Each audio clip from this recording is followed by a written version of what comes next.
Hoy es el Día Internacional de la Lengua de Signos y también de las personas sordas, y entonces lo que necesitamos es eso, precisamente reivindicamos los derechos humanos que tenemos como personas, de tener una igualdad de condiciones igual que el resto de la sociedad, y lo que queremos es acercarnos a esa sociedad, hacernos visibles para que se reconozcan los recursos que necesitamos para poder acceder a la información, sobre todo en igualdad de condiciones que las personas oyentes. Eso es lo que principalmente reivindicamos en el día de hoy, porque sí que es verdad que desde el 2007 que está reconocida la lengua de signos, en la ley 27 del 23 de octubre del año 2007 ya se reconoció la lengua de signos española y la catalana, y entonces desde ese año que reivindicamos el que esté presente, ¿no? Porque todavía no se ha conseguido esa accesibilidad completa. Entonces seguimos luchando para que esto se pueda conseguir y que el resto de la sociedad también sea consciente de esta necesidad real de las personas sordas, porque somos personas capaces como cualquier otra persona. Entonces, eso es lo que reivindicamos, que se consiga esa accesibilidad completa y real.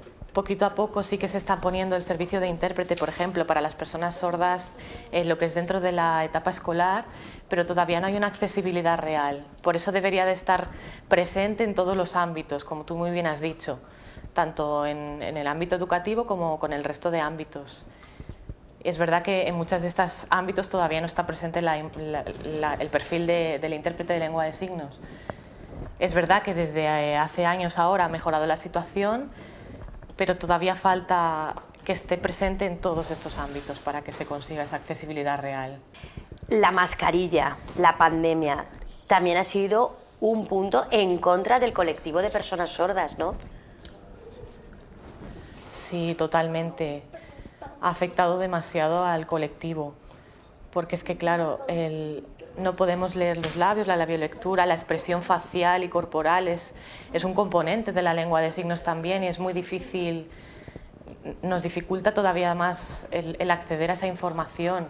Al final nos ha tocado recurrir pues, a medios escritos, ¿no? Pero claro, lo que sería ideal es tener intérprete de lengua de signos en todos estos ámbitos, como te he comentado. Pero también, claro, debido a la pandemia, los servicios se han dejado de ser presenciales. Ha sido todo atención telefónica, sobre todo en los servicios públicos. Sobre todo en el ámbito sanitario, en los centros de salud. La atención médica era todo a través de llamada telefónica. Y claro, teníamos que hacerlo a través de videollamada, de un programa que es visual, que se dice, pero claro, no es una accesibilidad real como cualquier persona poder acceder a esos servicios.